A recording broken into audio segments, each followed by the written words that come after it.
Hey everyone, Jason here, digital marketing consultant, and in this landing page best practices guide, you're going to learn the 20 steps you should go through to putting together your landing page, timestamp table of contents in the description, along with some other helpful links to actually choosing your landing page software, of course, building your landing page, and the sales copy. Here, we're going to be going through these 20 steps. It's going to be the 5 keys for above the fold. We're going to go through the 5 elements you need, and of course, the 5 answers and questions, and we'll be using some actual case studies of real live landing pages to illustrate how these work in the real world. So let's go ahead, dive right in. The first thing we want to talk about is above the fold. Now, what above the fold is when your landing page loads, everything that your new site visitor can see before they have to scroll. And there are 5 keys to success that you need to follow for any type of landing page, regardless of how long the length is. So the very first key is congruency. Of course, you've probably clicked a link before and then gone to another page and just had this kind of disjointed reaction where you go, what is this site? Like, how did I even get here? So we don't want your website visitors to feel like that. So you want wherever your ad or blog post or YouTube video looks like to be very congruent to where the landing page is, so it makes it feel like a natural progression as opposed to someone hitting your page and going, where on earth am I? So the second key to success with above the fold is making sure that you're speaking to one person. You don't want to try and speak to multiple different types of visitors. You want to be very focused with your landing page. The third key to success here is making sure that you have a clear call to action, and that call to action for key to success number 4 is a minimal commitment. So what this means is when you drive someone new to a landing page, you don't want to immediately say, hey, why don't you whip out your credit card, give me $5,000 and I'll make your life better, right? Like, nobody would do that. So we want to make sure that whatever we're asking our visitors to do is very clear with our calls to action. We'll get into examples of that, but also it's not a huge step forward where we're just going to ask, hey, why don't you do this little thing,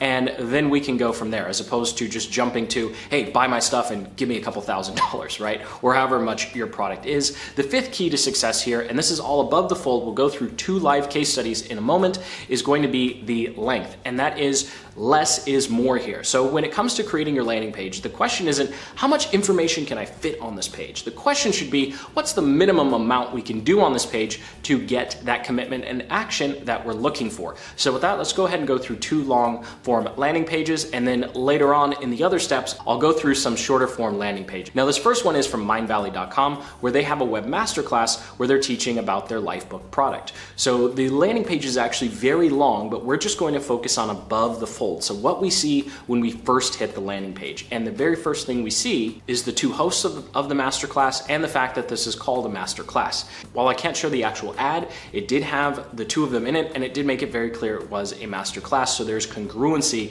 between where people came from and where they ultimately landed here on the landing page. The next step here is the key to success is the avatar, and it makes it very clear that this is for someone who doesn't have a direction or purpose. There are a lot of type A personalities out there who have their goals and are looking to achieve them. So someone who already has their goals figured out and they don't have a lot of self-doubt, this isn't going to speak to them. So the landing page is immediately letting those people know this isn't for you. Now, when it comes to the action and the commitment, it's very minimal. The action is very clear. A giant yellow reserve now button shows that this is the action that needs to be taken on this page, and the commitment is minimal because they're only asking for the name and email. Now, the final one here is going to be the length, and here the rest of the page is focused on building rapport and authority. So there's a lot of information about the 2 presenters and how this has been helpful for other people. Now, this next one is a completely different niche. This is going to be stock investing. And so this is from Jason Bond. And you'll notice the layout of this page is very similar until we get to the last key, which is going to be the length. So the first key we have is congruency, and on this page, the video that starts autoplaying is one of his YouTube ads. So it's very clear that they watched a YouTube ad and now they're watching the same video on the page. So the next one is going to be, who is this specifically for? You'll see that it talks about increasing your portfolio's performance. Well, if you don't have a portfolio, then this obviously isn't for you. And so that's immediately letting know everyone who is a beginner and is just getting started trying to figure this whole thing out, that this isn't for them. Now, when it comes to the action, it's very clear, join now. And then when it comes to the commitment, we're just asking for a name and email. Now, when it comes to length, something that's different with this page versus the Mindvalley one is this page is very, very focused on building trust. And so the reason that the fifth key is about length is because you want to look at everything above the fold and say, okay, what else would I have to put on this page for those who are a little more skeptical or need a little bit more information? And so in this particular instance, especially when it comes to people's retirement and savings, right? He has a lot of testimonials. He has some links to media publications that he's been on, as well as a couple of trust seals to show that he's legitimate and he's not going to be sharing shady stock market investing advice with you. And so what's really important with the length of your landing page is both of these instances, they're putting information related to what they think someone who isn't going to take immediate action at the top needs to read or feel or become comfortable with by the time they reach the bottom of the page. And so that does it for the 5 keys of the top above the folds. So now let's go ahead and look at the entire landing page and the 5 elements you need in order to have a successful landing page. We need to grab attention, have a call to action, build some credibility, give more information, and of course, our legal disclaimers. So I'm gonna start with the boring one first, legal disclaimers. It's very, very important. If you're doing any sort of paid traffic,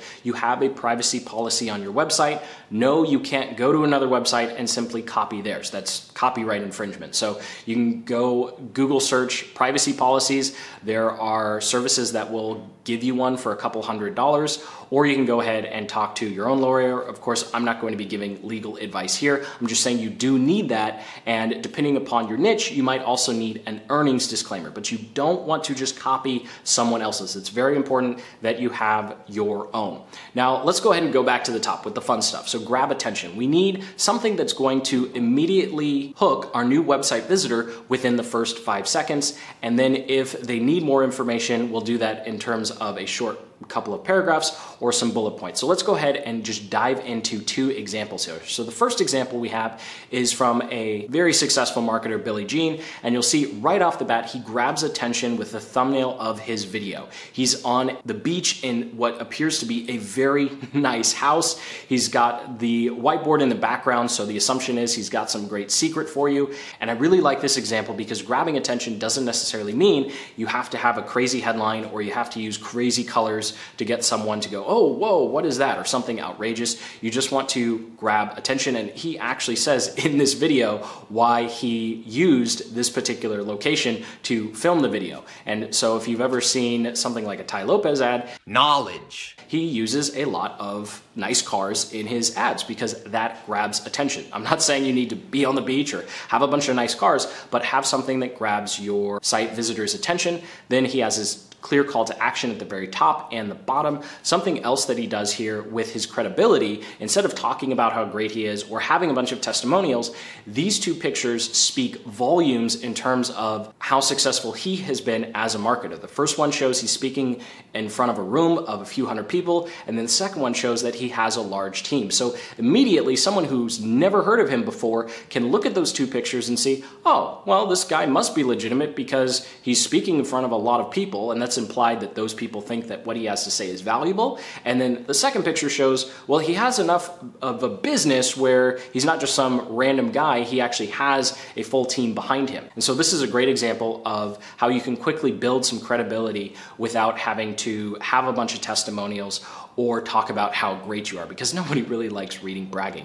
Now, the second one is actually a landing page from myself that failed, where it did not grab attention. You'll see that the other elements are on here. We have testimonials, we have bullet points that go deeper for those type A personalities who need more information. We have our legal disclaimers, but we didn't grab attention. And so this landing page ultimately failed, like really, really failed. So I wanted to show you this because when you get most things right, it doesn't matter. You really do need to have all of these elements on your page, otherwise your landing page is not going to be successful. We went ahead and changed this page up a little bit and added a video, and our conversion rates skyrocketed. So now that we have our elements, let's go ahead and switch gears a little bit and think about our ideal visitor. So when our visitor comes to our page, they need some answers, right? They're looking for information to tell them that they should take whatever action we're asking them to take. And the 5 questions we need to answer for them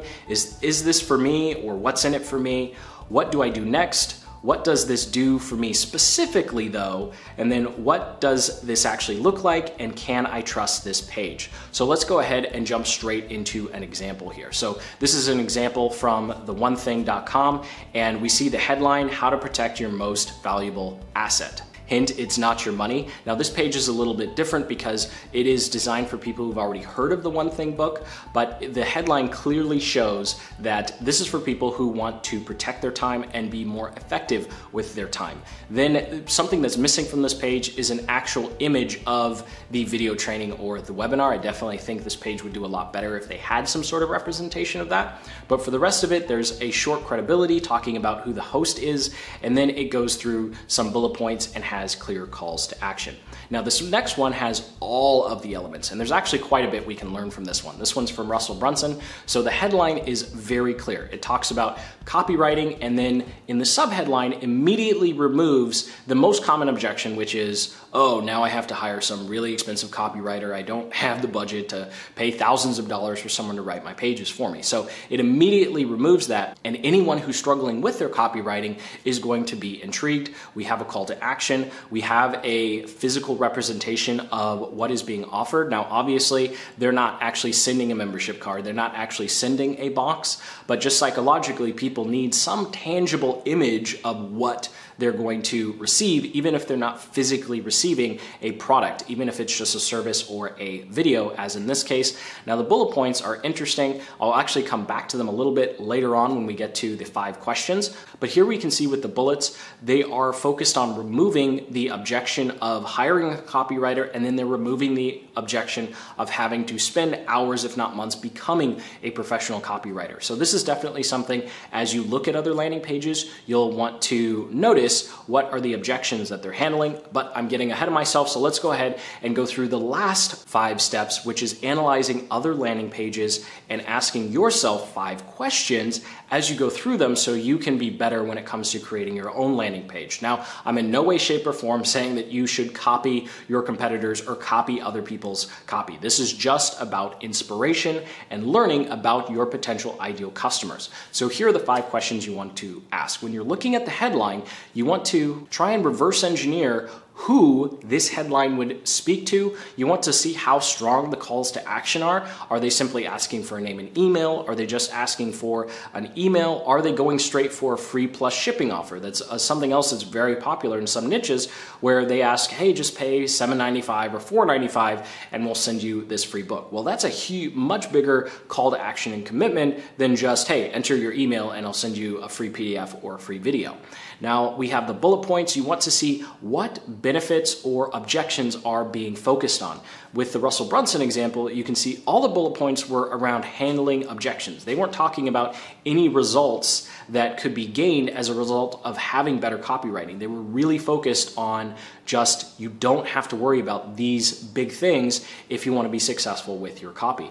And then finally, what kind of testimonials do they have? When you're looking at testimonials, one of the things you want to really look at is who they've chosen to be those testimonials, because typically a good landing page will try and have testimonials of people who are the closest to the people they're trying to get more of, right? So it's a good insight into what your competitors' ideal customers might actually look like, and of course see what type of legal disclaimers that they have. Again, you're not copying them, you're just seeing what type of legal things they include on their landing pages. Of course, you're going to have to consult your own legal counsel and go through the policies of whatever advertising platform you're using in order to make sure that you're in compliance. So let's go through one final example here from Neil Patel and going through these 5 questions. First, we're looking at the headline. What is the big result or problem that's being solved? Well, here it's people clearly want free traffic and it's not for beginners. Because if it was for beginners, then they probably wouldn't use the word advanced in the pre-headline. Now, when it comes down to the call to action, it's very clear. They want you to register for the webinar. And then the bullet points do give us some insight as to who specifically this webinar is for. The first two that talks about no new content and fix a conversion problem, well, no new content and conversion problem gives us two really valuable pieces of information. Number one, the people who are probably visiting this page already have content. They don't want to make more. And then they already have traffic, or they already have some people, because you can't have a conversion problem if no one's coming to your site, right? And then the last one, no ads, just reinforces the fact that this is speaking directly to people who don't want to have to deal with paying for advertising. And the proof he actually has in his headline, 195,000 free visitors. That's his version of proof for this landing page. And then on this particular version, he didn't have any legal disclaimer links, although I have seen other landing pages from him and he does have legal disclaimer links. So I'm not sure why this one didn't, but I highly recommend you always have your own, even if you see nobody else in your niche or space doing it. So thank you so much for watching. I sincerely hope you got some value out of this video and you were able to learn something from all of these different case studies and all of the different elements and checklists and keys that you should be going through when putting together your own landing page. So make sure you check out the links in the description to figure out what software to use for your landing page, how of course to do the copywriting and build the landing page from scratch. Hit that like button, subscribe for more in-depth videos just like this one, and until the next, keep building the business you love.